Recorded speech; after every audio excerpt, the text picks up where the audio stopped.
اعوذ باللہ من الشیطان الرجیم بسم اللہ الرحمن الرحیم یا ایھا الذین آمنوا اذکروا اللہ ذکرا کثیرا وسبحوہ بکرۃ واصیلا هو الذی یصلی علیکم وملائکتہ لیخرجکم من الظلمات الی النور وکان بالمؤمنین رحیما۔ صدق اللہ العظیم۔ اہل ایمان اللہ کا ذکر کیا کرو کثرت کے ساتھ۔ ذکر کثیر سے مراد کیا ہے؟ کہ انسان کسی بھی حال میں ہو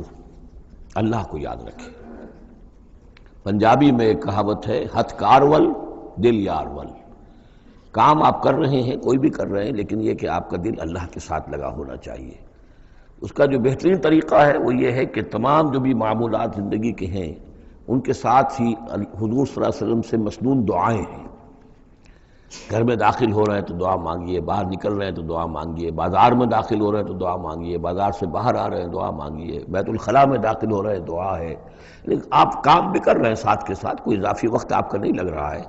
لیکن اس میں یہ ہے کہ آپ کا اللہ کے ساتھ ایک رشتہ قائم رہے۔ باقی یہ کہ قرآن سب سے بڑا ذکر ہے، پھر نماز، یہ تو ہم پڑھ چکے ہیں 21ویں پارے کی پہلی آیت، وَاتْلُ مَا أُوحِيَ إِلَيْكَ مِنَ الْكِتَابِ وَأَقِمِ الصَّلَاةَ إِنَّ الصَّلَاةَ تَنْهَىٰ عَنِ الْفَحْشَاءِ وَالْمُنكَرِ وَلَذِكْرُ اللَّهِ أَكْبَرُ۔ تو اللہ کا ذکر کرو کثرت کے ساتھ، وَسَبِّحُوهُ بُكْرَةً وَأَصِيلًا، اور صبح و شام اس کی تسبیح کرتے رہو۔ هُوَ الَّذِي يُصَلِّي عَلَيْكُمْ وَمَلَائِكَتُهُ، وہ تم پر اپنی رحمتیں بھیجتا رہتا ہے، اپنی عنایتیں اور شفقتیں نازل فرماتا رہتا ہے، نہ صرف وہ خود بلکہ اس کے ملائکہ بھی۔ اب یہ دیکھیے وہی لفظ ہے کہ جو حضور کے بارے میں آیا ہے، ان اللہ و ملائکتہ یصلون علی النبی، یقیناً اللہ اور اس کے فرشتے نبی پر رحمتیں بھیجتے ہیں۔ لیکن یہ فرمایا جا رہا کہ ایک عام اہل ایمان کو بھی حصہ ملتا ہے اس میں سے، اللہ کی عنایتیں ہیں، اللہ کی رحمتیں ہیں۔ وہی لفظ استعمال ہو رہا ہے اہل ایمان کے لیے۔ هو الذی یصلی علیکم وملائکتہ لیخرجکم من الظلمات الی النور، وہ اپنی رحمتیں اور عنایتیں نازل فرماتا رہتا ہے، وہ بھی اور اس کے فرشتے بھی، تاکہ نکالیں تمہیں اندھیروں سے روشنی کی طرف۔ وَكَانَ بِالْمُؤْمِنِينَ رَحِيمًا، اور یقیناً اللہ تعالیٰ کے اہل ایمان کے حق میں وہ بہت رحیم ہے۔ تحیتہم یوم یلقونہ سلام، ان کی دعا جو ہے جس روز کہ وہ اللہ سے ملیں گے ہوگا سلام۔ وَأَعَدَّ لَهُمْ أَجْرًا قَرِيبًا، اور اللہ تعالیٰ نے ان کے لیے بہت باعزت اجر فراہم کیا ہوا ہے۔ یا ایھا النبی انا ارسلناک شاہدا ومبشرا ونذیرا وداعیا الی اللہ باذنہ وسراجا منیرا۔ اے نبی، اب یہاں نوٹ کیجئے، اے نبی، ہم نے بھیجا ہے آپ کو۔ یہ نبوت اور رسالت کا کے درمیان جو ربط و تعلق ہے وہ بھی یہاں پر واضح ہو جائے گا۔ جیسے جس کسی شخص نے CSP کا امتحان پاس کر لیا، اب اس کی اپوائنٹمنٹ ہوتی ہے کسی جگہ پر، جاؤ وہاں پر DC لگو، یا وہاں کوئی اور عہدہ جو ہے، ایک ہے اپوائنٹمنٹ، ایک ہے کاڈر۔ نبوت کاڈر ہے، اس کاڈر میں جو آ گئے ہیں اب ان کو جن کو اللہ ان میں سے چاہتا ہے اپوائنٹ کرتا ہے کسی خاص قوم کی طرف، کسی خاص علاقے کی طرف، تو اس اپوائنٹمنٹ کے بعد وہ اب رسول ہے۔ یا ایھا النبی، اے نبی، اسی لیے کہا جاتا ہے کہ حضور کی نبوت کا ظہور جو ہوا ہے وہ پہلی وحی سے۔ وہ سورہ علق کی 5 آیتیں، اقرأ بسم ربک الذی خلق، خلق الانسان من علق، اقرأ وربک الاکرم الذی علم بالقلم، علم الانسان ما لم یعلم۔ اب ان 5 آیتوں میں کہیں تبلیغ کا حکم نہیں ہے، یہاں سے نبوت کا تو آغاز ہو گیا، لیکن یہ کہ رسالت کا آغاز ہوا ہے جب آپ کو تبلیغ کا حکم آیا، یا ایھا المدثر قم فانذر وربک فکبر۔ اب یہاں سے رسالت کا آغاز ہوا، تو نبوت اور رسالت کے اس فرق کو ذہن میں رکھیں۔ یا ایھا النبی، اے نبی، ہم نے بھیجا ہے آپ کو شاہداً گواہ بنا کر۔ اب اس پر ہم گفتگو کر چکے ہیں، لتکونوا شہداء علی الناس ویکون الرسول علیکم شہیدا، اور لیکون الرسول شہیدا علیکم وتکونوا شہداء علی الناس، سورہ بقرہ میں آیت آئی اور سورہ حج میں آ چکی ہے۔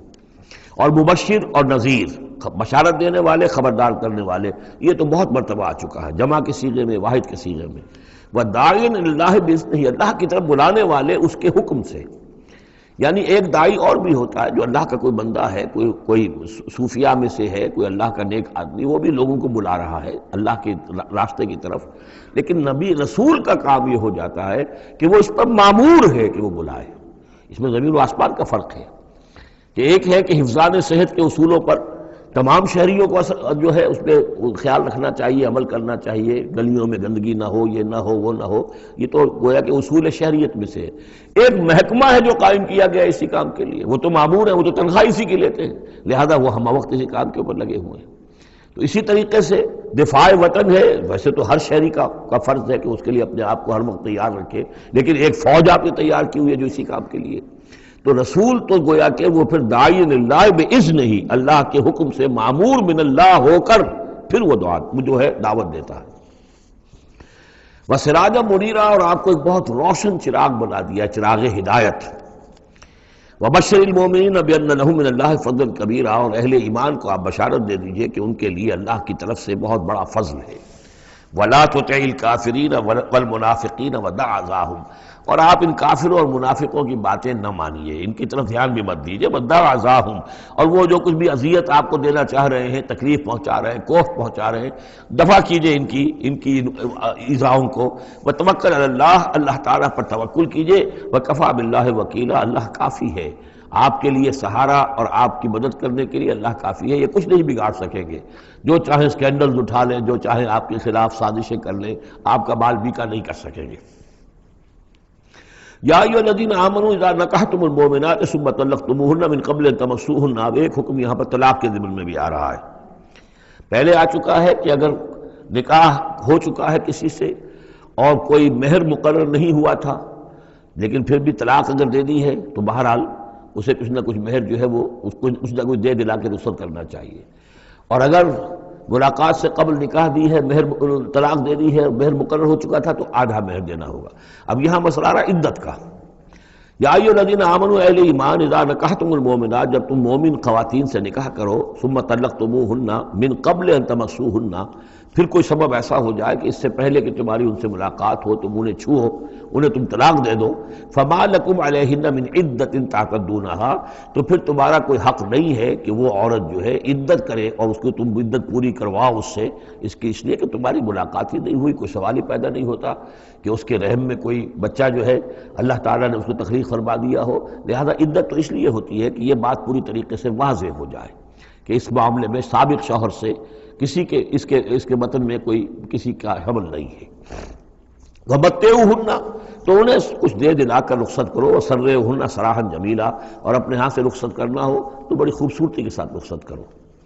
یا ایھا النبی انا احللنا لک ازواجک اللاتی آتیت اجورہن، اے نبی ہم نے آپ کے لیے حلال ٹھہرایا ہے آپ کی ان تمام ازواج مطہرات کو جنہیں آپ نے باقاعدہ مہر دیا ہے۔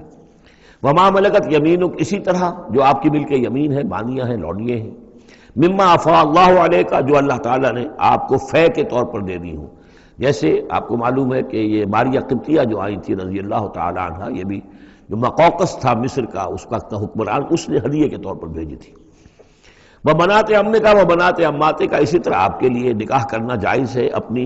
اپنی چچا کی بیٹیوں سے اور اپنی پھپھیوں کی بیٹیوں سے، وہ بنات خالے کا، اور اپنے ماموں کی بیٹیوں سے، وہ بنات خالات کا، اپنی خالاؤں کی بیٹیوں سے، اللاتی ہاجرن معک، جنہوں نے آپ کے ساتھ ہجرت کی ہے۔ وامرأۃ مومنۃ، اسی طرح ایک مومن عورت وہ بھی آپ کے لیے حلال ہے کہ آپ اس سے نکاح کریں۔ ان وہبت نفسہا للنبی، اگر وہ ہبہ کر دیتی ہے اپنا نفس نبی کو، یعنی وہ مہر بھی نہیں مانگتی، وہ کہتی ہے کہ میں اپنے آپ کو ہبہ کر رہی ہوں۔ ان اراد النبی ان یستنکحھا، اگر نبی کا ارادہ ہو کہ وہ ان سے نکاح کرے۔ خالصۃ لک من دون المؤمنین، یہ جو ہے رعایت آپ کو دی گئی ہے تمام اہل ایمان سے علیحدہ رکھ کر، یعنی تمام اہل ایمان کے لیے زیادہ زیادہ 4 کی قید ہے، لیکن آپ کے لیے یہ سب جو آپ کے گھروں میں آباد ہیں یہ سب جائز ہے، ان میں سے کسی کو بھی آپ طلاق نہیں دیں گے، اور 4 کی جو قید ہے وہ آپ پر نہیں ہے۔ قد علمنا ما فرضنا علیہم من ازواجہم، ہمیں خوب معلوم ہے کہ ہم نے عام مسلمانوں پر کیا کیا چیزیں ان کی بیویوں کے ضمن میں فرض کی ہیں، لازم کی ہیں، کہ ایک وقت میں 4 سے زیادہ کا نکاح نہیں ہو سکتا۔ وما ملکت ایمانہم، اسی طریقے سے جو ان کی لونیاں اور بانیاں ہیں ان کے بارے میں بھی ہم نے کیا کیا قواعد و ضوابط کا انہیں پابند کیا ہے، لکہ لا یکون علیک حرج، تاکہ آپ پر کوئی تنگی نہ ہو۔ وکان اللہ غفور الرحیم، اللہ غفور الرحیم ہے۔ اصل میں حضور کا جو تعدد ازدواج کا معاملہ اس میں کئی مصلحتیں تھیں۔ ایک مسئلہ تو یہ بھی تھی، مسئلہ یہ کہ حضرت عائشہ صدیقہ رضی اللہ تعالیٰ عنہ سے نکاح کی تو مسئلہ سب سے بڑی یہ سامنے آتی ہے کہ ان کا وہ بیوہ ہو گئی ہیں جبکہ ابھی جوان تھی، وہ 18 برس کی عمر تھی جبکہ بیوہ ہو گئی ہیں، لیکن انہیں پھر طویل وقت ملا ہے، وہ معلمہ امت بن گئی ہیں۔ خواتین کے لیے تو وہی معلمہ ہے۔ جو بھی زر و شو کے تعلقات ہوتے ہیں اس میں خواتین آ کر مسئلہ پوچھتی تھی تو ام المومنین صدیقہ رضی اللہ تعالیٰ انہیں بتاتی تھی۔ تو طویل امت، اس لیے کہ امت کے لیے تعلیم کا کوئی اور نظام تو نہیں تھا۔ اسی طرح عرب کا جو معاشرہ تھا قبائلی معاشرہ تھا، اس میں یہ ہوتا تھا کہ کوئی بڑی شخصیت جو ہے اس کے دوسرے جو قبائل ہیں ان کے سرداروں وغیرہ سے کوئی رشتہ داری اگر ہو جائے تو اس سے بھی ایک تقویت حاصل ہوتی تھی اس نظام کو۔ تو یہ مختلف اسباب سے حضور کے لیے خاص طور پر یہ رعایت جو ہے کی گئی ہے کہ جو عام مسلمانوں کے لیے نہیں ہے۔ وَكَانَ اللَّهُ غَفُورًا رَحِيمًا، یقینا اللہ غفور الرحیم ہے۔ ترجی من تشاء مِنْهُنَّ وَتُؤْوِي إِلَيْهِ مَن تشاء، اور پھر یہ بھی کہ آپ کر سکتے ہیں کہ ان میں سے جس کو چاہیں ذرا اپنے سے دور کر دیں اور جس کو چاہیں اپنے قریب لے آئیں۔ یعنی وہ مساوات بھی حضور پر لازم نہیں تھی، اگرچہ حضور نے کی ہے لیکن وہ مساوات حضور پر لازم نہیں تھی، اس لیے کہ آپ کو یہ اجازت دی گئی تھی کہ اگر اپنی ازواج مطہرات میں سے کسی کو ذرا فاصلے پر کر دیں، ذرا اس سے اپنا وقت وغیرہ دینا کم کر دیں تو کوئی حرج نہیں تھا، آپ پر کوئی اس کی ملامت نہیں تھی اللہ کی طرف سے۔ کسی کو زیادہ آپ اپنے پاس رکھیں یا زیادہ اس کے پاس ٹھہرے تو اس میں بھی کوئی پابندی آپ پر نہیں تھی۔ صاف اجازت دی گئی ہے، ترجی من تشاء، جو دور ذرا کر دے اپنے سے جس کو چاہے، وَتُؤْوِي إِلَيْكَ مَن تشاء، اور جس کو چاہے اپنے پاس قریب کر لو، وَمَنِ ابْتَغَيْتَ مِمَّنْ عَزَلْتَ، اور جسے آپ نے کہیں ذرا سا اپنے سے پرے کر دیا ہو اگر انہیں دوبارہ قریب اپنے لانا چاہو فَلَا جُنَاحَ عَلَيْكَ، تو اس میں بھی آپ پر کوئی حرج نہیں ہے۔ ذَلِكَ أَدْنَىٰ أَن تَقَرَّ أَعْيُنُهُنَّ، یہ زیادہ قریب تر ہے اس سے کہ ان کی آنکھیں بھی ٹھنڈی رہیں، وَلَا يَحْزَنَّ، اور وہ رنجیدہ نہ ہوں، یعنی ایسا نہ ہو کہ کسی اپنی زوجہ محترمہ سے آپ ذرا زیادہ دیر کے لیے جو ہے وہ دور رہیں، ایسا بھی نہیں ہونا چاہیے، ان کی بھی آنکھوں کی ٹھنڈک رہنی چاہیے۔ وَيَرْضَيْنَ بِمَا آتَيْتَهُنَّ كُلَّهُنَّ، اور تاکہ وہ سب کی سب راضی رہیں ان چیزوں سے جو آپ انہیں دیتے ہیں۔ حضور کا معاملہ یہ تھا کہ آپ نے کامل مساوات برتی ہے، ناپ تول کے ساتھ، نان نفقہ سب کا برابر، وقت اپنا سب کے ساتھ برابر، باریاں مقرر ہیں اور باریوں پہ ہی آپ سب شب باشی فرماتے تھے، آج ان کے پاس ہے، کل ان کے پاس ہے، پرسوں ان کے پاس ہے۔ ایک وقت آپ نے رکھا تھا جب مدینے میں آپ ہوتے تھے تو عصر اور مغرب کے درمیان چند منٹ کے لیے، 5-5 7-7 منٹ کے لیے آپ سب کے ہاں ہو آتے تھے تاکہ سب سے اس روز کی ملاقات ہو جائے۔ باقی یہ ہے کہ شام کو شب باشی، ظاہر بات ہے رات کو کہ ایک کے ہاں ہوتی تھی، اور ہر چیز کے اندر جو ہے حضور نے صلی اللہ علیہ وسلم پوری مساوات کی ہے، اور اس پر بھی آپ کہتے تھے اللہم ھذا قسمی فیما املک، اے اللہ جو چیزیں میرے اختیار میں ہیں، جن میں ناپ تول ہو سکتا ہے اس میں تو میں نے برابر کی تقسیم کر دی ہے، فلا تلمنی فیما تملک ولا املک، تو اللہ مجھے اس پر ملامت نہ ہو کہ جو میرے اختیار میں نہیں بلکہ تیرے اختیار میں، یعنی میرا دلی رجحان اگر ان میں سے کسی ایک طرف زیادہ ہے تو ظاہر بات ہے انسان کو اس کے اوپر اختیار نہیں ہے، اور یہ سورہ نساء میں آ بھی چکا ہے کہ یہ معاملہ تو تم چاہو بھی تو اس میں تمہارے لیے ممکن ہی نہیں ہے کہ اس قلبی رجحان کو بھی برابر تقسیم کر سکو، یہ تمہارے اختیار میں نہیں ہے، تو ظاہر بات ہے اس کے اوپر اللہ تعالیٰ کی طرف سے بات کچھ بھی نہیں ہے۔ واللہ یعلم ما فی قلوبکم، اللہ جانتا ہے جو کچھ کہ تمہارے دلوں میں ہے، وقال اللہ علیما حکیما، اللہ علیم اور حکیم ہے۔ لا یحل لک النساء من بعد، لیکن اب اس کے بعد جتنے بھی نکاح آپ کر چکے ہیں اب آپ کے لیے کوئی اور نکاح کرنا جائز نہیں ہے۔ یہ صورتحال بس اب فل سٹاپ لگ گیا ہے، اب نہ تو ان میں سے کسی کو آپ طلاق دیں گے اور نہ ہی مزید کوئی شادی کریں گے۔ ولا ان تتبدل بہن من ازواج، اور نہیں یہ کہ آپ ان میں سے کسی کی جگہ کسی اور کو لائیں گے۔ ولو اعجبک حسنہن، خواہ آپ کو وہ بہت پسند بھی آئی ہو، اگر کسی خاتون کی طرف آپ کی رغبت ہو بھی گئی ہو بربنائے طبع بشری، تو اب آپ کو مزید نکاح کی اجازت نہیں ہے۔ دیکھیے قرآن مجید صاف صاف بات کرتا ہے، خود حضور نے صاف بات کی ہے، مجھے تمہاری اس دنیا سے 2 ہی چیزیں پسند ہیں یا شاید 3 چیزیں پسند ہیں، ایک تو یہ کہ خوشبو پسند ہے، ایک عورتیں مجھے پسند۔ تو جو آپ نے اس میں قطعاً کوئی آپ نے جھجک نہیں رکھی کہ جو باتیں ہیں، جو بھی فطرت ہے انسان کی اور جو بھی اللہ تعالیٰ نے بنائی ہے اس کے مطابق، تو آپ نے فرمایا کہ مجھے تو دلچسپی ہے، کوئی شک نہیں۔ وَلَوْ أَعْجَبَكَ حُسْنُهُنَّ، اگرچہ کوئی آپ کو زیادہ ہی پسند آ جائے لیکن یہ کہ اب آپ کو اجازت نہیں ہے نکاح کی، إِلَّا مَا مَلَكَتْ يَمِينُكَ، سوائے اس کے کہ جو آپ کی باندھی ہو، کوئی لوڈی ہو، کسی جنگ میں اگر وہ معاملہ ہو جاتا ہے تو اس کا معاملہ علیحدہ ہے، یہ نکاح کا معاملہ ہے۔ حضور کے ہاں 2 لونڈیاں ہیں، ماریہ قبطیہ اور ایک حضرت ریحانہ رضی اللہ تعالیٰ عنہما۔ وَكَانَ اللَّهُ عَلَىٰ كُلِّ شَيْءٍ رَقِيبًا، اللہ تعالیٰ ہر چیز پر نگران ہے، ہر چیز کا پہرا دے رہا ہے۔ یا ایھا الذین آمنوا لا تدخلوا بیوت النبی الا ان یؤذن لکم، اب دیکھیے جو ہم سورہ نور میں پڑھ آئے ہیں کہ اے مسلمانوں تم کسی گھر کے اندر داخل نہ ہو جب تک کہ تمہیں حتیٰ تستانسوا ویؤذن لکم، اور اجازت نہ تمہیں مل جائے اور تم ان سے جو ہے پہلے بات چیت کرو، اذن لے کر داخل ہو۔ یہ سورہ نور میں آیت نمبر 27 اور 28، حتیٰ تستانسوا، اور 28 میں آیا یؤذن لکم۔ لیکن یہ اس سے پہلے حکم آ رہا ہے، یہ حکم بھی سب سے پہلے نبی کے گھر کے بارے میں آیا، جیسا کہ میں بتا چکا ہوں یہ سن 5 کا نزول ہے، وہ سن 6 کا نزول ہے، پھر اس کو ایکسٹینڈ کیا ہے تمام مسلمانوں پر۔ یا ایھا الذین آمنوا، اہل ایمان مت داخل ہو جایا کرو نبی کے گھروں میں، الا ان یؤذن لکم، الا یہ کہ تمہیں اجازت دی جائے، الی طعام غیر ناظرین اناہ، کھانے کے لیے اگر تمہیں بلایا جائے تو ایسا نہ ہو کہ پہلے ہی جا کے دھرنا مار کر بیٹھ جاؤ کہ کھانا تیار ہو رہا ہے تو بیٹھے ہوئے وہاں۔ ولیکن اذا دعیتم فادخلوا، جب تمہیں بلایا جائے تب داخل ہو، فاذا طعمتم فانتشروا، جب کھانا کھا لو تو پھر وہاں سے منتشر ہو جاؤ، چلے جاؤ۔ ولا مستانسین لحدیث، اور وہاں بیٹھ نہ رہو وہ ڈیرا جما کر کے اب حضور کی باتیں سنیں گے، کچھ گفتگو ہوگی تو بیٹھے رہیں۔ ان ذالکم کان یؤذی النبی، یہ چیز نبی کے لیے ایذا کی باعث تھی، انہیں تکلیف پہنچا رہی تھی۔ وہی جو پرائیویسی ہے گھر کی، اب اس میں یہ ہے کہ کوئی آ گیا ہے اور دھرنا مار کے بیٹھا ہوا ہے، اور حضور کی مروت ہے، حضور شرافت کی وجہ سے کچھ کہہ بھی نہیں سکتے ہیں، اور ظاہر بات ہے وہ کوئی ایک کنال کے اور ایک ایکڑ کے گھر تو تھے نہیں، وہ چھوٹا سا کوئی ایک حجرہ ہے۔ اب اسی میں بعض اوقات ایسا ہوتا تھا کہ حضرت عائشہ کے حجرے میں کوئی شخص آ گیا ملنے کے لیے، اس نے اذن چاہا تو حضور نے بلا لیا، تو حضرت عائشہ ذرا پیٹھ موڑ کر بیٹھ گئی، اپنی کمر ادھر کر دی، کوئی چادر اوپر لے لی، اور کہاں جگہ تھی وہاں پر، وہیں پر آ کر وہ شخص آ کے اپنی بات کرتا تھا پھر چلا جاتا تھا۔ تو فرمایا کہ یہ چیزیں جو ہے یہ یقیناً تکلیف باعث بن رہی تھی۔ ان ذالکم کان یؤذی النبی فیستحیی منکم، تو وہ تو تم سے حیا کرتے ہیں، کہہ نہیں سکتے کچھ۔ واللہ لا یستحیی من الحق، اللہ کو حق کے بیان کرنے میں کوئی جھجک نہیں ہے۔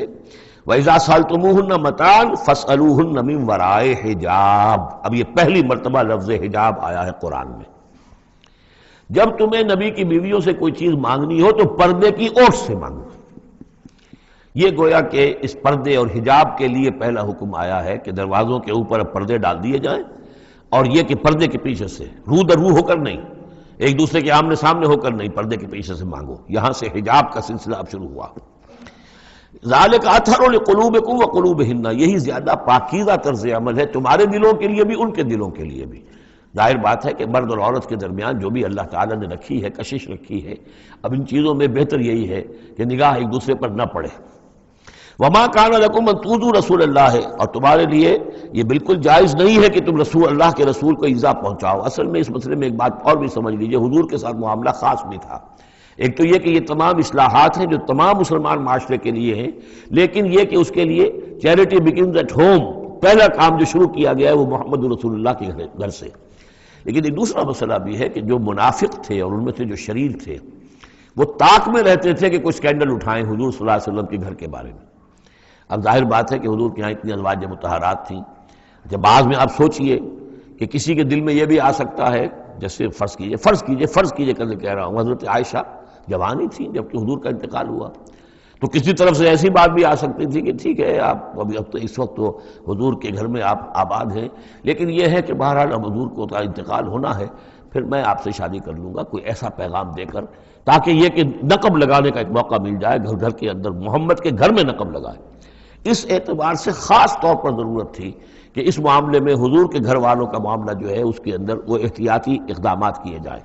ما کان لکم ان تؤذوا رسول اللہ ہے، تمہیں یہ تمہاری روا نہیں ہے کہ اللہ کے رسول کو تم ایذا پہنچاؤ۔ ولا ان تنکحوا ازواجہ من بعدہ ابدا، یہاں وہ روک لگا دی، اور نہ یہ جائز ہے تمہارے لیے کہ تم اس کی بیویوں سے ان کے بعد نکاح کرو کبھی بھی۔ یہ بین، کیونکہ ویسے بھی وہ ازواجہ امہاتہم، اس کی جو بیویاں ہیں حضور کی، وہ تو تمہاری اہل ایمان کی مائیں ہیں، وہ ایک درجہ وہ بھی آ گیا۔ اب خاص صراحت کے ساتھ بھی کہہ دیا ولا ان تنکحوا ازواجہ من بعدہ ابدا، حضور کی ازواج کے لیے چونکہ اس کا کوئی امکان نہیں تھا، اسی لیے حضور کسی کو طلاق نہیں دے سکتے تھے۔ طلاق دیں تو ظاہر بات ہے وہ کسی اور سے تو نکاح کر نہیں سکتی۔ یہی وجہ ہے کہ تعدد ازدواج کا معاملہ حضور کے لیے زیادہ ایکسٹینڈ کر دیا گیا۔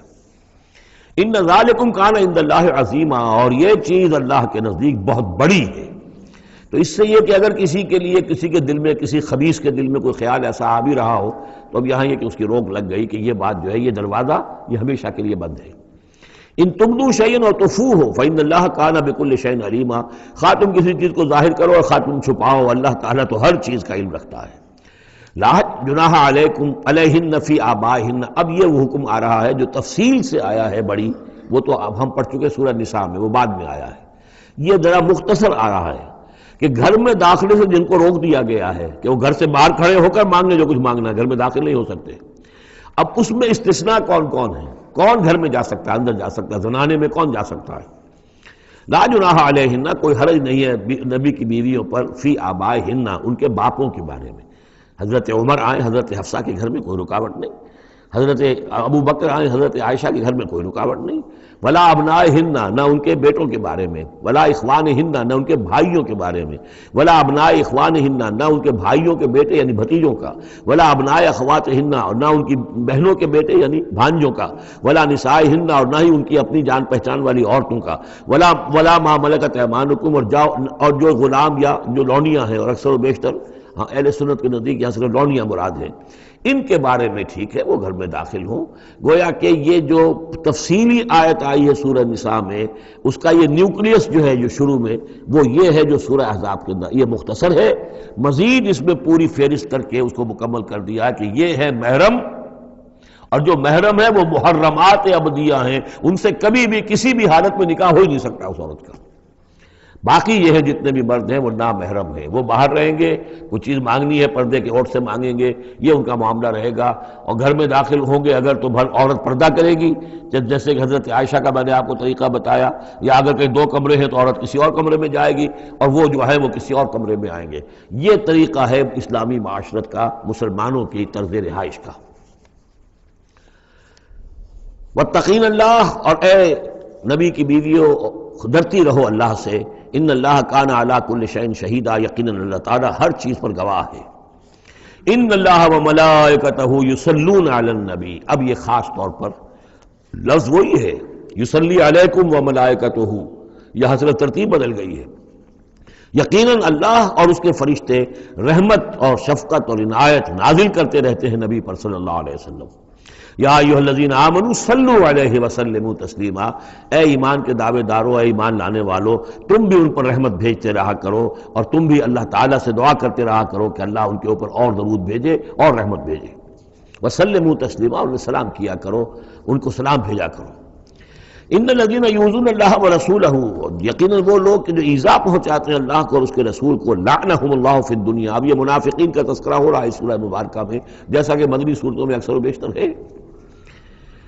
ان الذین یؤذون اللہ ورسولہ، بے شک وہ لوگ کہ جو ایذا پہنچاتے ہیں اللہ اس کے رسول کو، لعنہم اللہ فی الدنیا والآخرہ، تو لعنت اللہ نے ان پر لعنت کر دی ہے دنیا اور آخرت دونوں میں، وعد لہم عذابا مہینا، اور ان کے لیے ایک بڑا اہانت آمیز عذاب تیار کر رکھا ہے۔ والذین یؤذون المؤمنین والمؤمنات بغیر ما اکتسبوا، اور وہ لوگ کہ جو ایذا پہنچاتے ہیں مسلمان مردوں کو اور مسلمان عورتوں کو بغیر اس کے کہ انہوں نے کوئی گناہ کا ارتکاب کیا ہو، یعنی الزام لگاتے ہیں، سکینڈلز ہیں، خامخواہ کی تہمتیں ہیں اور قذف ہو رہا ہے، فقد احتملوا بہتانا و اسما مبینا، تو انہوں نے تو اپنے اوپر جھوٹ کا اور بہت بڑے گناہ کا بوجھ لے لیا ہے۔ ابھی یہاں پر قذف کی سزا نہیں آئی، قذف کا حکم جو ہے اس کی حد وہ پھر سورہ نور میں آ چکی ہے، وہ ہم پڑھ چکے ہیں۔ 80 درے لگائے جائیں، 80 کوڑے، اگر کوئی شخص کسی مسلمان خاتون کے اوپر زنا کا الزام لگائے اور پھر 4 گواہ پیش نہ کر سکے، 80 کوڑے لگیں گے۔ یا ایھا النبی قل لازواجک وبناتک ونساء، اب یہ پردے کا اگلا حکم آ رہا ہے۔ ایک تو یہ کہ گھر میں رہو، گھر پہ پردہ ہونا چاہیے، نامحرم پردے کی اوٹ سے بات کرے، جو بھی ضروری بات ہے وہ پردے کی اوٹ سے کرے، رو در ہو کر نہ کرے۔ لیکن اب مسئلہ آتا ہے کہ عورت گھر سے باہر نکلے تو کیا ہو؟ آخر ظاہر بات ہے اگرچہ اصولی اعتبار سے عورت کا مقام اس کا گھر ہے، لیکن پھر بھی ضرورت ہو سکتی ہے وہ باہر جائے ضرورت کے تحت، تو اس میں کیا حکم ہے؟ یا ایھا النبی قل لازواجک وبناتک ونساء المؤمنین، اب یہاں پر دیکھیے ایکسٹینڈ کر رہے ہیں ترتیباً، اے نبی کہہ دیجئے اپنی بیویوں سے اور اپنی بیٹیوں سے اور اہل ایمان کی خواتین سے۔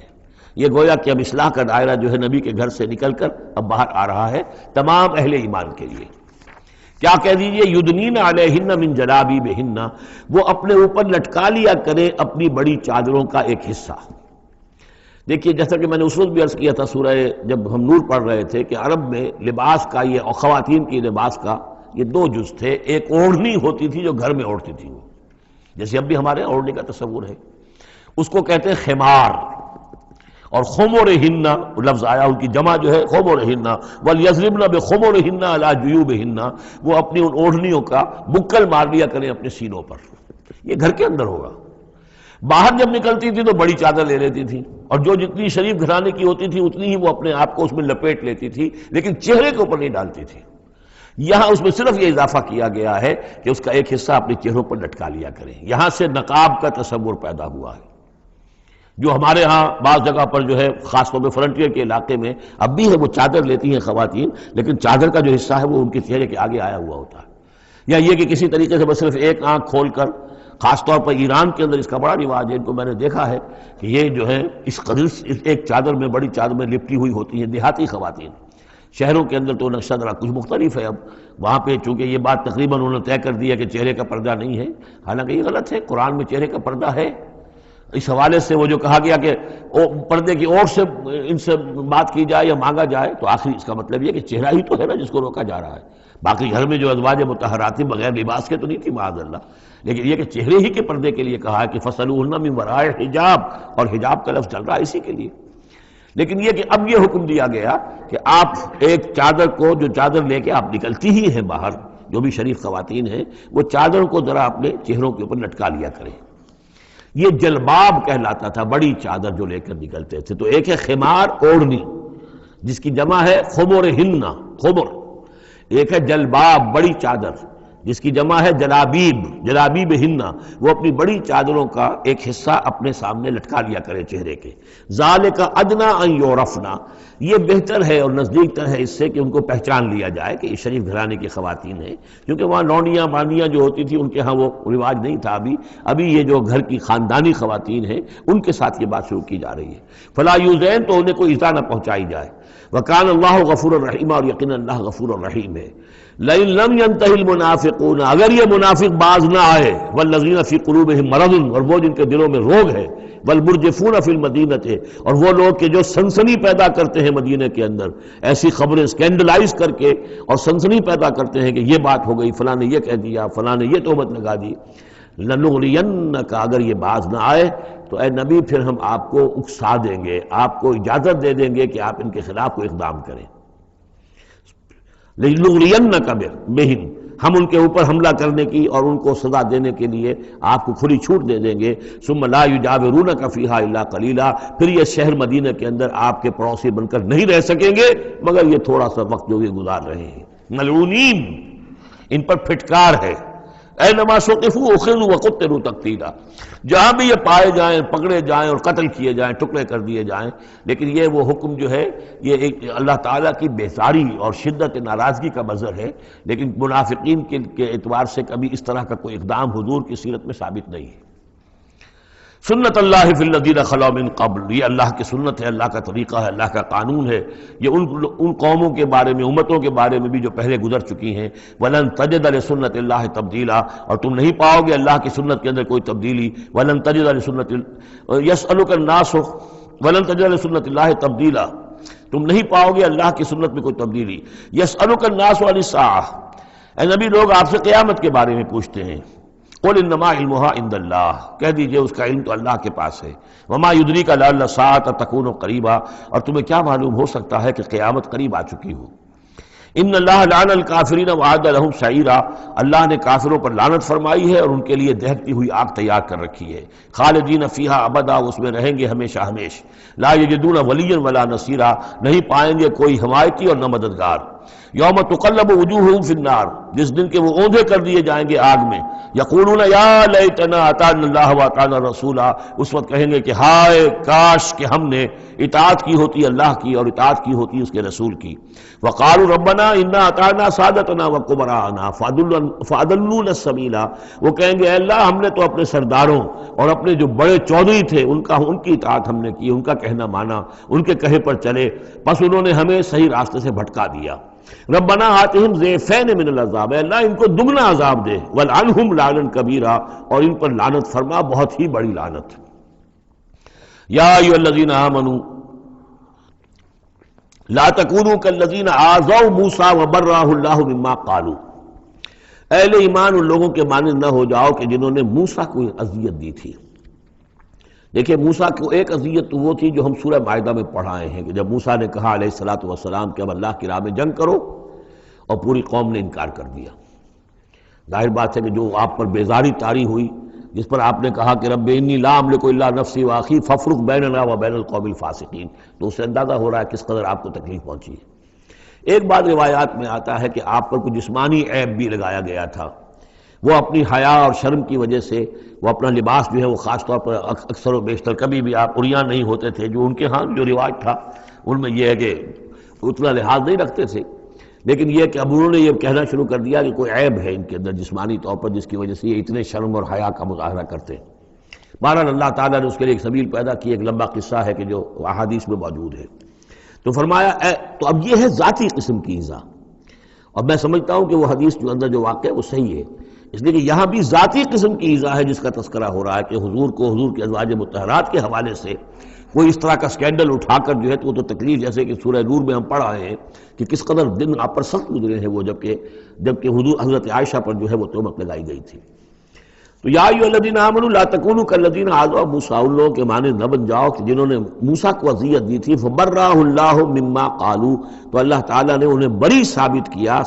ان کی ثابت کر دیا کہ ان میں وہ عیب نہیں ہے جو انہوں نے ان پر لگایا تھا۔ وکان عند اللہ وجیہا، اور وہ تو اللہ کے نزدیک بہت وجیح انسان تھے، صاحب حیثیت، صاحب وجاہت۔ یا ایھا الذین آمنوا اتقوا اللہ وقولوا قولا سدیدا، اہل ایمان اللہ کا تقوی اختیار کرو اور بات کرو سیدھی، خاص طور پر یہ گھریلو زندگی کے اندر چونکہ یہ معاملات ہو رہے ہیں تو یہ کہ گھریلو زندگی میں خاص طور پر انسان جو ہے زبان کا استعمال جو ہے اس میں محتاط رہے۔ یصلح لکم اعمالکم، اللہ تعالیٰ تمہارے سارے اعمال درست کر دے گا، ویغفر لکم ذنوبکم، اور اگر کبھی کسی نسیان یا کسی جذبات کے رو میں کوئی غلطی ہو جائے گی تو اللہ تعالیٰ تمہاری خطائیں بخش بھی دے گا۔ وَمَن يُطِعِ اللَّهَ وَرَسُولَهُ فَقَدْ فَازَ فَوْزًا عَظِيمًا، اور جو کوئی بھی اللہ اور اس کے رسول کی اطاعت پر کاربند ہو گیا اس نے تو بہت بڑی کامیابی حاصل کر لی۔ یہ دو آیتیں جو ہیں، یا ایھا الذین آمنوا اتقوا اللہ وقولوا قولا سدیدا یصلح لکم اعمالکم ویغفر لکم ذنوبکم ومن یطع اللہ ورسولہ فقد فاز فوزا عظیما، یہ بھی حضور نے خطبہ نکاح میں شامل کی تھی، جیسے سورہ نساء کی پہلی آیت، یا ایھا الناس اتقوا ربکم الذی خلقکم من نفس واحدۃ وخلق منها زوجها وبث منہما رجالا کثیرا ونساء واتقوا اللہ الذی تساءلون به والارحام ان اللہ کان علیکم رقیبا، ایک وہ آیت، دو یہ، اور ایک آیت سورہ آل عمران کی، یا ایھا الذین آمنوا اتقوا اللہ حق تقاتہ ولا تموتن الا وانتم مسلمون۔ انا عرضنا الامانۃ علی السماوات والارض والجبال، ہم نے امانت کو پیش کیا آسمانوں پر اور زمین پر اور پہاڑوں پر، فابین ان یحملنها، تو ان سب نے انکار کر دیا اس کو اٹھانے سے، واشفقن منها، اور اس سے ڈر گئے، وحملها الانسان، انسان نے اسے اٹھا لیا، انہ کان ظلوما جہولا، یقیناً وہ نادان بھی تھا اور ظالم بھی تھا، یعنی اپنے آپ پر ظلم کیا اتنی بڑی امانت سنبھال کر۔ اب یہ امانت کون سی ہے، اس پر بہت سے اقوال ہیں تفسیری، اب ظاہر بات ہے کہ یہاں ان میں سے کون سا کہ کیا دلیل ہے، کسی کے حق میں کیا دلیل ہے، میں جس کو رد کر رہا ہوں کیوں کر رہا ہوں اس کا موقع نہیں ہے، لیکن میرے نزدیک اور مجھے اس پر جزم ہے، پوری طریقے سے وثوق ہے، اس امانت سے مراد ہے روح، یہ عالم امر کی شے ہے، اور لا کر عالم خلق، یہ ہمارا وجود حیوانی جو ہے یہ عالم خلق کی شے ہے،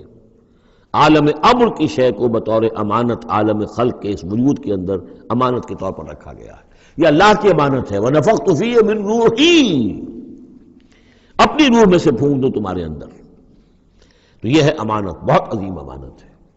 عالم امر میں آپ کو بتا چکا ہوں صرف فرشتے اور ارواح انسانیہ، یہ عالم امر کی چیز ہے، انہی کی جو کمیونیکیشن ہے وہی اس کو بھی امر کہا گیا ہے، عالم امر کی شے ہے۔ باقی جتنے بھی ہیں یہ جنات ہوں یا جو بھی حیوانات ہیں، ہمارا بھی جو جسد حیوانی ہے وہ جو ہے عالم خلق کی شے ہے، اور یہی شے ہے اصل میں وہی جس کی بنا پر کہ انسان مسجود ملائک بنا ہے، یہ جو روح ہے اسی کی بنا پر مسجود ملائک ہے، اسی کے بنا پر خلافت ملی ہے، اسی کے بنا پر وحی کا یہ محبت بنا ہے کہ وحی اس کو آ سکتی ہے، جنات کے ہاں وحی نہیں ہے، ان میں روح نہیں ہے، وحی نہیں ہے، کوئی نبی جنات میں نہیں بھیجا گیا، بلکہ انسانوں ہی میں جو نبی آئے انہی کی پیروی جو ہے وہ جنات بھی کرتے رہے، اور یہ جو روح کے بھوکے جانے سے پہلے یہ کیفیت تھی وہ تھا ظلوم اور جہول، یہ میں سمجھتا ہوں کہ انسان کا جو حیوانی وجود ہے، جو میں نے کئی مرتبہ اس سے پہلے بیان کیا، اس میں تو کمزوری ہے۔ خلق الانسان من عجل، خلق الانسان ضعیفا۔ انسان جو ہے وہ تو اس کی فطرت، اس کی خلقت کے اندر جلدی عجلت پسندی بھی ہے، انسان کمزور پیدا کیا گیا ہے، یہاں ظلوم اور جہول کہا جا رہا ہے۔ اگر تو صرف حیوان انسان ہوتا اور اس میں روح خدا بندی نہ پھونکی گئی ہوتی تو ظلوم اور جہول تھا، لیکن روح خدا بندی پھونکے جانے کے بعد اب صورت وہ نہیں ہے، اسی لیے فرمایا گیا والتین والزیتون وطور سینین وہذا البلد الامین لقد خلقنا الانسان فی احسن تقویم ثم رددناہ اسفل سافلین۔ ہم نے پیدا کیا انسان کو تو سب سے پہلے پیدا کیا تھا ارواح کی شکل میں، وہ احسن تقویم، بلند ترین رتبے کی شے، لیکن پھر اسے لوٹا دیا ہے نچلوں میں سب سے نیچے، یعنی جنات سے بھی نیچے چلا گیا انسان۔ کیوں چلا گیا؟ کہ اس کا یہ جسد حیوانی جو ہے ان سے کمتر ہے، اس میں یہ ڈال دی گئی روح۔ تو یہ ہے وہ امانت میرے نزدیک، واللہ عالم۔ لِيُعَذِّبَ اللَّهُ الْمُنَافِقِينَ وَالْمُنَافِقَاتِ، اس امانت ہی کا اب یہ ظہور ہوگا۔ اس کا نتیجہ کیا نکلے گا؟ جو اس امانت کا حق ادا کرے گا اس کے لیے اللہ تعالیٰ کے لیے روح و ریحان و جنت نعیم۔ جو اس امانت میں خیانت کرے گا، اس کا حق ادا نہیں کرے گا، وہ حیوانی بن کر رہ جائے گا، حیوانی خواہشات اور حیوانی ہی داعیات ہی کا تابع فرمان بن کر رہ جائے گا۔ اس نے گویا کہ خیانت کی اس امانت میں، اس کے لیے لِيُعَذِّبَ اللَّهُ الْمُنَافِقِينَ وَالْمُنَافِقَاتِ وَالْمُشْرِكِينَ وَالْمُشْرِكَاتِ، تاکہ نتیجہ یہ نکلے کہ اللہ عذاب دے منافق مردوں کو، منافق عورتوں کو، اور مشرک مردوں کو اور مشرک عورتوں کو۔ وَيَتُوبَ اللَّهُ عَلَى الْمُؤْمِنِينَ وَالْمُؤْمِنَاتِ، اور اللہ تعالیٰ عنایت فرمائے اور معاف کرے اور توبہ قبول کرے اور توبہ کی توفیق دے اہل ایمان مردوں کو بھی، اہل ایمان عورتوں کو بھی۔ وَكَانَ اللَّهُ غَفُورًا رَحِيمًا، یقیناً اللہ تعالیٰ غفور اور رحیم ہے۔ یہ جو چوتھا گروپ تھا مکی اور مدنی صورتوں کا وہ یہاں ختم ہوا، 8 مکیات اور 1 مدنی صورت۔ اب 5واں گروپ شروع ہو رہا ہے، اس میں 13 ہیں مکی صورتیں اور پھر 3 آئیں گی مدنی صورتیں۔ لیکن یہ جان لیجئے کہ اب جو مدنی صورتیں آئیں گی وہ چھوٹی چھوٹی ہیں، زیادہ سے زیادہ 4 رکوع، اکثر و بیشتر 2 رکوع۔ یہ جو بڑی مکیات تھی وہ تقریباً مدنیات جو ہیں وہ ختم ہو چکی ہیں۔ سورہ بقرہ، سورہ آل عمران، سورہ انفال۔ ترتیب کیا ہے؟ پہلے سورہ بقرہ ہے، پھر سورہ انفال ہے، پھر سورہ آل عمران ہے، پھر سورہ نساء ہے، پھر سورہ نور ہے، پھر سورہ احزاب ہے، پھر سورہ نور ہے، پھر سورہ مائدہ ہے۔ یہ ہے طویل،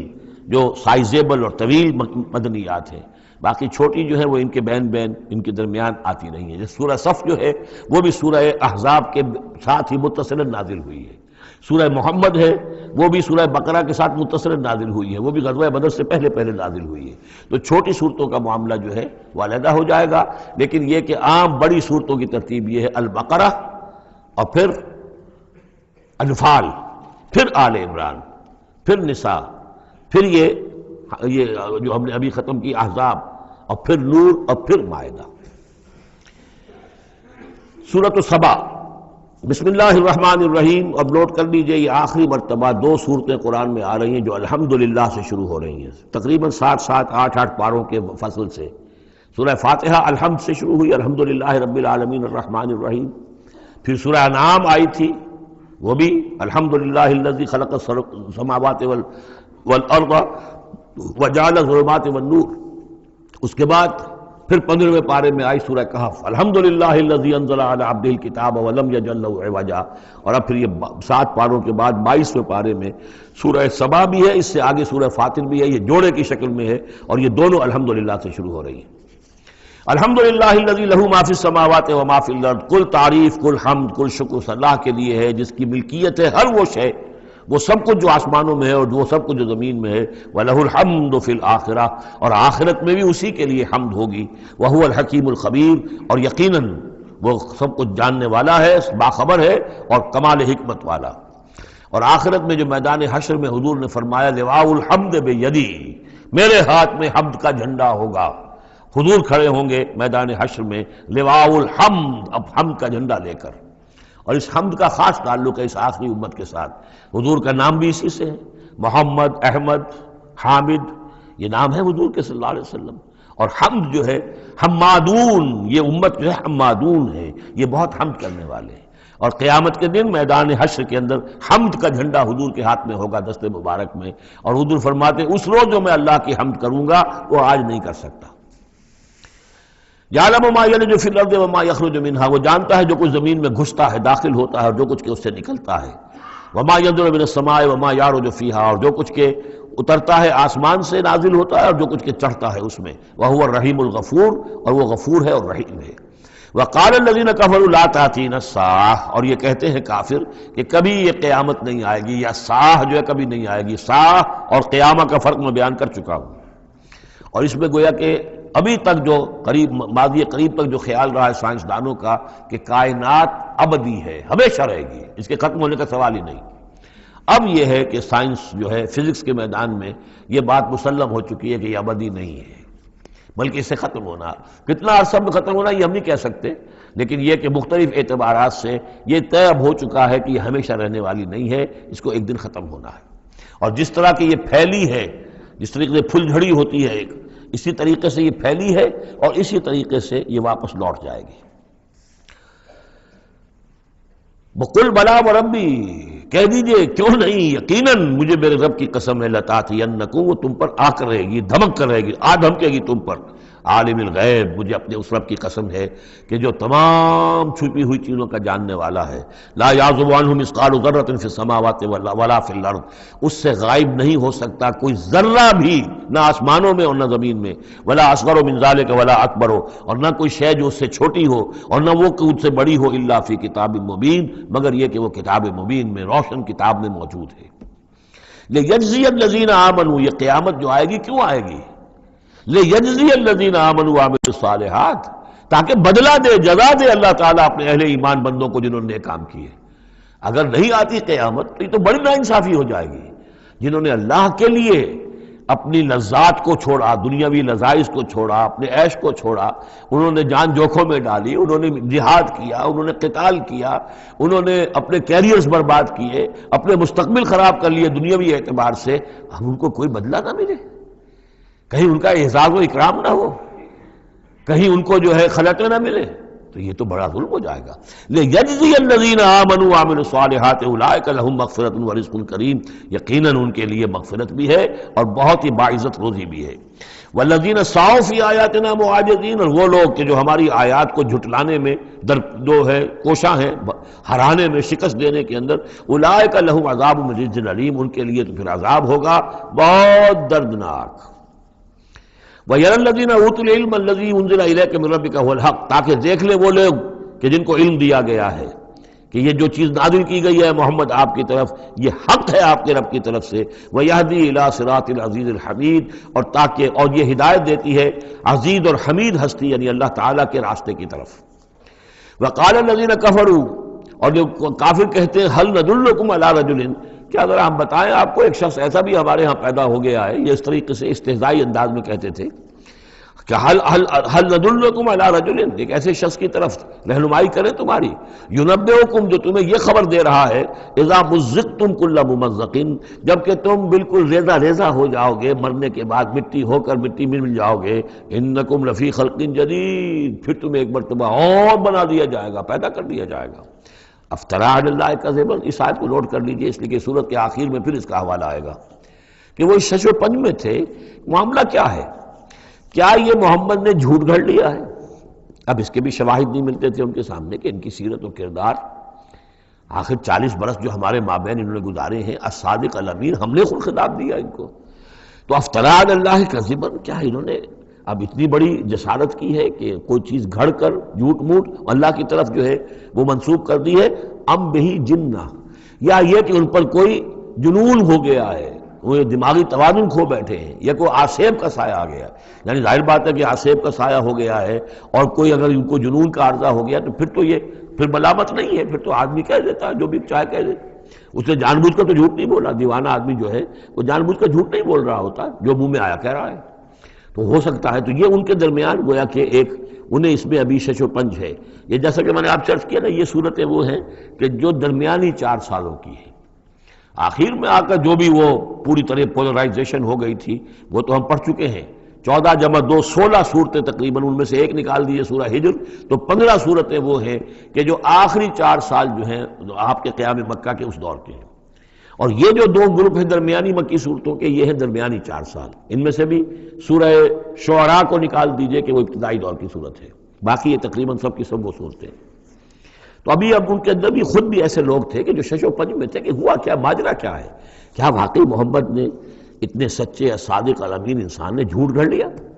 یہ بات بھی کوئی سمجھ میں نہیں آتی۔ اور کیا ان کو اوپر کوئی دیوانہ پن طاری ہو گیا ہے، کوئی جنون کا عرصہ ہو گیا؟ یہ اس کے بھی شواہد نظر نہیں آ رہے۔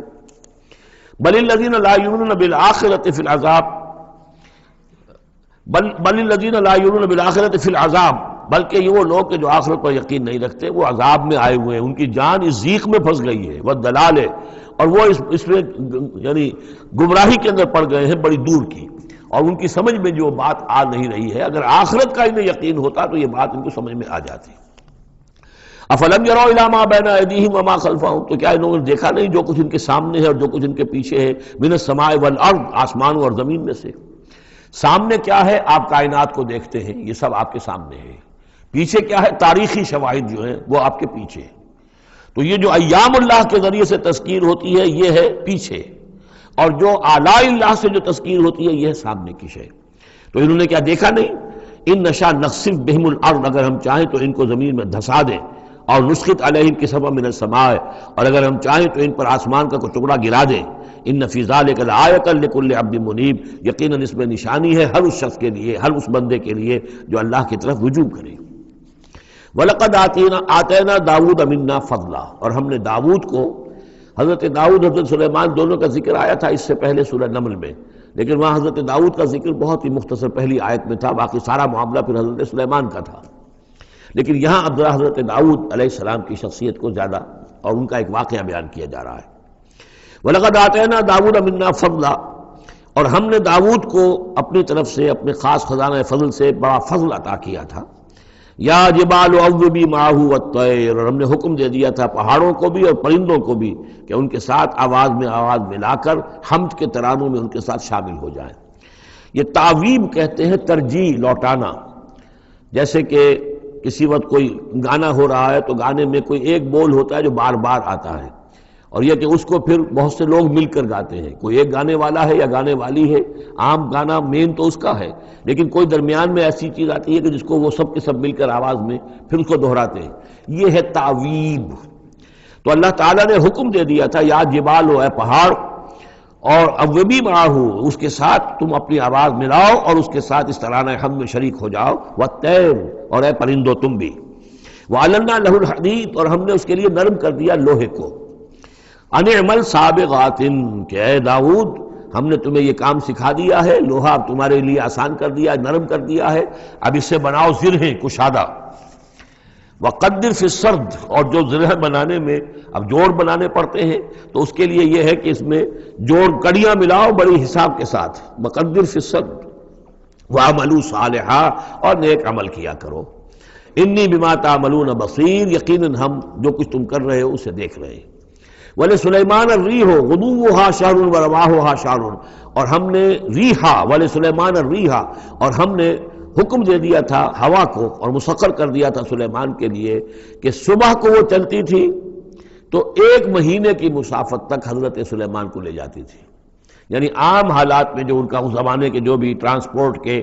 اور جو بھی مینز آف کمیونیکیشن تھے تو 1 مہینے میں جو مسافت طے ہو سکتی تھی وہ تیز ہوا جو حضرت سلیمان کے حکم سے چلتی تھی تو صبح کے وقت وہ صرف ایک صبح میں وہ اتنی دور تک سفر کرا دیتی تھی، وَرَوَاحُهَا شَهْرٌ، اور اسی طریقے سے شام کی منزل بھی 1 مہینے کی مسافت۔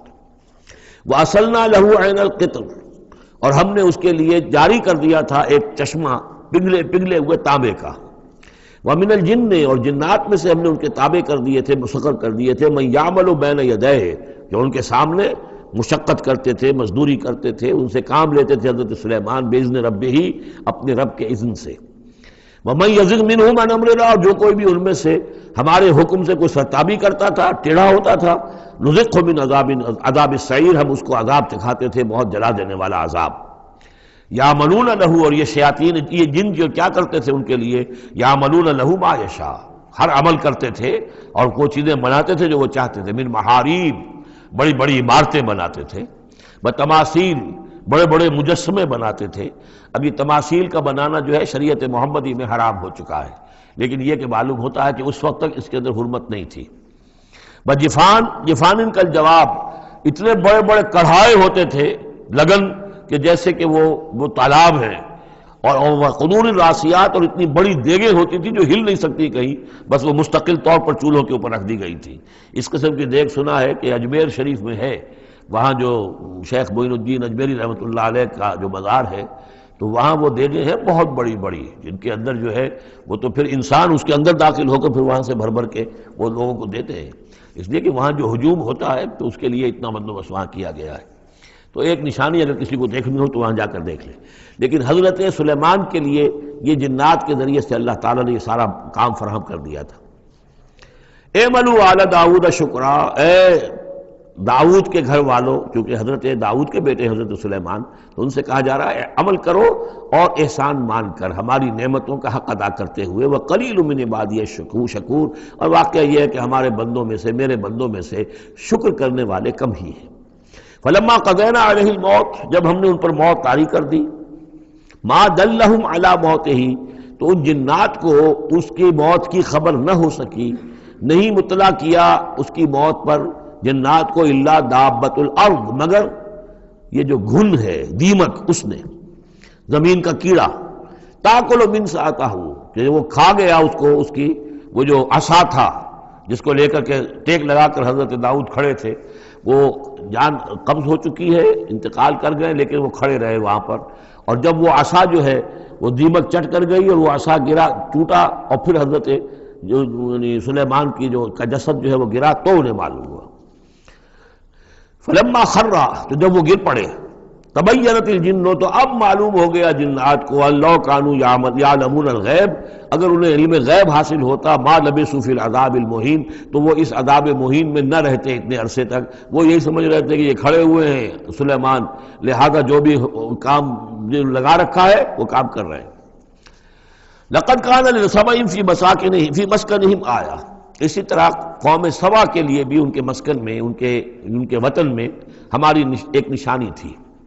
یہ قوم سبا یمن میں آباد تھی، اور ان کے ہاں یوں سمجھیے کہ 2 سلسلے باغات کے چلے گئے تھے سینکڑوں میل تک، اور بہت عمدہ باغات، پہاڑی علاقہ ہے، بہت بند بنائے تھے انہوں نے، اور یہ کہ یہ تقریباً 800 قبل مسیح کے زمانے میں یہ بند بنائے گئے ہوں، حضرت مسیح سے 800 برس قبل، اور ایک بہت بڑا بند تھا سد معارم۔ لیکن یہ کہ پھر اس قوم کے اندر ناشکری پیدا ہوئی، پھر جو بھی ہوتا ہے زوال اخلاقی اور دینی مذہبی جو آیا، اس کے نتیجے میں اللہ تعالیٰ نے اسی بند کا جو ہے ان کے اوپر سیلاب، جیسے خدا نہ خواستہ آج بھی کوئی بڑا ڈیم جو ہے اگر ٹوٹ جائے تو کیا ہوگا، کیا قیامت آئے گی، کس تیزی کے ساتھ پانی آئے گا، اور کتنی اونچی پانی کی دیوار جو ہے وہ آئے گی، اس طرح کا عذاب آیا اور بہت ہلاک کر دیے گئے۔ اور یہ کہ پھر اس کے بعد جو ہے وہ باغات نہ رہے، بلکہ وہاں پر بس صرف جیسے جنگلوں میں ہوتا ہے کچھ یہ پیلو اور وغیرہ چیزیں جو ہوتی ہیں، ڈیلے، یہ جھاڑیوں میں لگ جاتی ہیں کچھ چیزیں، اور میکسیمم یہ کہ کچھ بیر باقی رہ گئے، باقی ساری نعمتیں اللہ نے ان سے سلب کر لی، کیونکہ انہوں نے شکر نہیں کیا، انہوں نے ناشکری کی۔ حال ہی میں میرا ذہن اس آیہ مبارکہ کی طرف منتقل ہوا ہے پاکستان کی تاریخ کے حوالے سے، کہ جنتین، اللہ نے ہمیں بھی 2 باغ دیے تھے، ایک مشرقی پاکستان، ایک مغربی پاکستان، لیکن جو صورتحال ہوئی ہے اور کتنی خوشحالی تھی ابتدا میں دونوں جگہ، اور اب کیا حال ہے دونوں جگہ، تو اس کے اندازہ کر لیجئے ایک ہلکے درجے میں وہی ہے کہ فیہ ذکرکم، ہمارا ذکر جو ہے وہ کہیں نہ کہیں موجود ہے، بشرطے کہ ہم قرآن کو پڑھتے ہوئے اس کے بین السطور بھی پڑھنے کی کوشش کریں۔ لقد کان لسبأ فی مسکنہم آیہ، قوم سبا کے لیے ان کے مسکن میں، ان کے ملک میں ایک آیت، ایک نشانی تھی ہماری، جنتان عن یمین و شمال، 2 باغات کے سلسلے تھے داہنے اور بائیں طرف، کلوا من رزق ربکم، کھاؤ اپنے رب کے رزق میں سے، واشکروا لہ، اور اس کا شکر ادا کرو، بلدۃ طیبۃ، تمہاری یہ بستیاں بہت پاکیزہ ہیں، ورب غفور، اور تمہارا رب جو ہے بہت ہی بخشنے والا ہے۔ فاعرضوا، انہوں نے اعراض کیا، فارسلنا علیہم سیل العرم، پھر ہم نے ان کے اوپر بہت زور کا سیلاب چھوڑ دیا، وبدلناہم، اور ہم نے پھر بدل دیے، بجنتیہم، ان کے ان 2 باغات جن میں ہر طرح کے انواع و اقسام کے پھل تھے، ان کی جگہ پر جنتین، 2 ایسے باغ، ذوات اوکل خمط، کہ کچھ کسیلے قسم کے اس میں کچھ پھل ڈیلے وغیرہ جو ہو جاتے ہیں جھاڑیوں کے اندر، وَأَصْلٍ اور جھاؤ، وَشَيْءٍ مِّن صِدْرٍ قَلِيلٍ، تھوڑا سا بس اگر کچھ رہ گیا تھا وہاں پر تو وہ تھی اگر کوئی اچھی چیز تو وہ کچھ بیر تھوڑے سے۔ ذالک جزیناہم، یہ ہم نے ان کو بدلہ دیا بما کفروا، ان کے کفران نعمت کی وجہ سے۔ وہل نجازی الا الکفور، اور ایسا برا بدلہ ہم دیتے ہیں صرف انہی کو کہ جو ناشکرے ہوں۔ وجعلنا بینہم وبین القری التی بارکنا فیہا، اصل میں یہ ایسٹ ویسٹ ٹریڈ کا جو میں نے آپ کو بتایا معاملہ کہ یہ قریش کی ایک رہی ہے، ان کی اجارہ داری رہی ہے اس کے اوپر، اس سے پہلے اس قوم سبا کے پاس تھا یہی معاملہ۔ قوم سبا جو یمن میں یہ آباد تھے اور ان کا یہ سرسب شاداب علاقہ بھی تھا، بہت خوشبویات یہاں پیدا ہوتی تھی اور ہر طرح کی بڑی آسودگی تھی۔ بہت پرانے زمانے کے جو کچھ سیاح ہیں انہوں نے حالات بھی لکھے ہیں، تو اس حوالے سے لیکن یہ جو مشرق و مغرب کی ٹریڈ پوری ان کے پاس تھی، یعنی ہند چینی، ہندوستان چین، یہ سارا مشرق سے سارا سامان جو آتا تھا تجارتی وہ یمن کے ساحل پر آ گیا۔ ادھر یورپ سے سارا سامان جو آیا مرچنڈائز وہ آ گیا فلسطین کے ساحل پر، میڈیٹرینین کو کراس کیا فلسطین کے ساحل پر آ گیا۔ اب ان دو پوائنٹس کے درمیان جو ہے ان کے قافلے جاتے تھے، اور اللہ تعالیٰ نے ایسا کیا تھا کہ ایک تو کئی سو میل تک آغاز ہی چلے گئے تھے، پھر یہ کہ آگے بھی یہ ہے کہ تھوڑے تھوڑے وقفے کے بعد ایسی بستیاں آباد کر دی تھی اللہ نے اس راستے پر، راستے ہی پر تھیں، تو گویا کہ راستہ پرامن بھی ہو گیا، پرسکون بھی ہو گیا، ضرورت کی چیزیں بھی ملنے لگی۔ لیکن یہ کہ جب ان کے اندر گراوٹ آئی تو انہوں نے اس کی ناشکری کی، اللہ ہی فائدہ یہ سب ہے، اس میں تو کوئی جو ہے خاص ہمارے لیے ایڈونچر تو ہے ہی نہیں، تو کوئی دور کا سفر ہو اس میں خطرے بھی ہو، اس میں کوئی اندیشے بھی ہو، تب لطف آئے سفر کا، تو اللہ تعالیٰ نے پھر